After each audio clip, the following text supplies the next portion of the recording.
Hi and welcome to another Festive Fridays where I am sharing a holiday project all the way until Christmas. So today I'm going for a Christmas card and I'm playing with dies. This is the Spellbinders Merry and Bright die set. It comes with this lovely merry sentiment along with a star at the top that looks like a Christmas tree.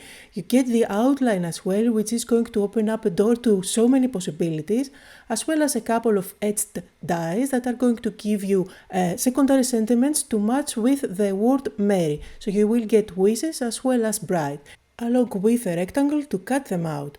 So for my card today, I'm starting with cardstock. I'm using this crimson cardstock by Spellbinders, and I have cut out a panel which would be perfect for a card front. So I'm going to place the merry sentiment that looks like a tree on top and at the center. And you see, I also used the outline. I am going to secure everything down with some tape, and I'm going to run it through my die cutting machine. And these are all the different parts that you get when you run these two dies through your die cutting machine. So you will get that window panel that you can use to create a shaker card if you like. You can use it as a base and then do some inlay die cutting where you play with different colored cardstock and you put the image back together. And then of course you get the letters to put together the word merry as well as the skinny outline. I won't be using for this video the big panel, the window panel, but I made sure that I cut out everything at the center so that I can use it for another card. For this card, however, I'm going to use green cardstock, and this is Forest by Spellbinders. I'm going to cut out a panel that's slightly smaller than the standard card. Now the standard card is 4 1/4 by 5 1/2. I'm going 1/4 of an inch smaller. So this panel is going to be 5 1/4 by 4. Then to add something interesting on my background, I'm going to use an embossing folder. This one with the stripes is perfect for Christmas. I'm going to place the panel inside, run it through my die cutting machine. You can definitely use some water and spray a little bit before you run it through your die cutting machine. I find that I don't need it. It is perfectly embossed, plus it doesn't crack at all. So I'm going to move on to add some interest on this panel. For that I'm doing a little bit of ink blending.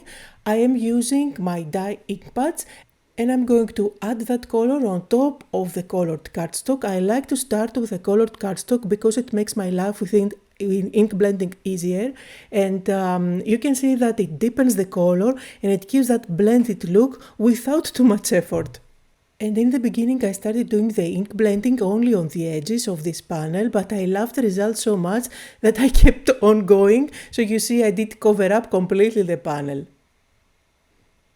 However, I do want to have a little bit of a darker edge, that's why I'm going with coffee this time, to add a little bit only on the edges. You will find that as you blend, the ink is not going to stay the same color on all the areas. Just because this panel is embossed, it is going to grab more ink on some areas, so it kind of brings all that detail into life. Now let's do some techniques on the letters as well, just to make them look more interesting.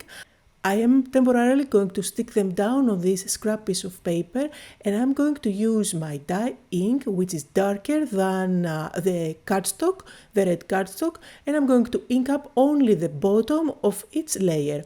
I'm using again my blending brushes, and you see by holding them down like this makes the job really easy, and that little ink blending at the bottom of the letters really makes a huge difference. I am using thin strips of foam tape and adding a little bit at the back of the letters because I want to pop them up. There are better ways to do that. For example, you can cut out the same letter again and again and then stack one on top of the other, but in any case this is the fastest way. And as I was sticking those thin strips of foam tape at the back, that's where I got the idea to add a little bit of snow at the top of the letters. To do that, I'm using my embossing ink pad and I'm touching the tip of the letter just a little bit on my ink pad. This is going to grab enough ink so that some embossing powder is going to stick there. And then I'm going to use my heat gun and make sure that this melts nicely. I'm going to repeat the same process for all the letters, and here are the results. I absolutely love how the letters look now. You end up with a darker bottom from the blending and a white top.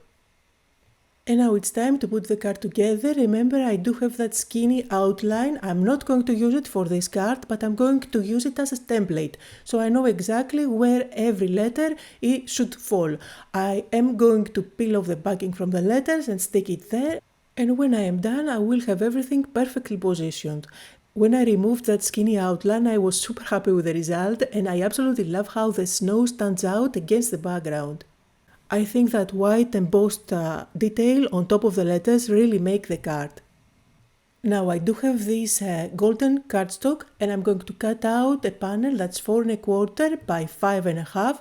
This is going to completely cover my card base, and I can place the panel on top, the green panel on top, and I will have a lovely border all around.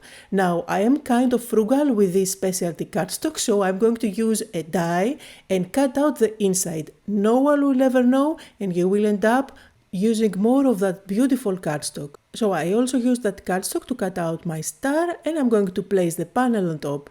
I also used the extra 2 dies that were included in the same die set to cut out the word bright. And then I wanted to add some extra details on my letters, and I'm going to use a lovely die set. This is the Sealed Christmas Sprigs etched dies. I am going to use just a couple of leaves from this one, but I promise I'm going to make a card in a couple of weeks sharing ideas on how to use this die set. I find it absolutely adorable. So I just cut out 4 leaves using those dies out of light green cardstock, and again, just to give it the same look and feel as the rest of the cutouts, I'm doing a little bit of blending by adding a darker shade of green at the bottom of the leaves. And then I'm going to use a dab of glue at the back of the leaves and just tuck them behind some of the letters. At this stage, if you like, you can definitely use some gems to add there as the little berries, if you like to have holly berries or mistletoes. I am going to leave them as they are. I think the card already has a lot of blink with that glitter cardstock, as well as lots of details with the snowed letters and the lots of ink blending there. So I feel like it looks just fine as it is. However, I do have to add a few white splatters. I love white splatters when it comes to Christmas cards. I feel like it reads like snow. And for that I used white calligraphy ink. Now all I have to do is to stick this panel on top of a white card base, and I am done. So that was the project for today. I hope that you had fun, that you got inspired. You can find the links to everything I used down below in the description area. Thank you all so much for joining me today, and I hope you'll all have a lovely weekend.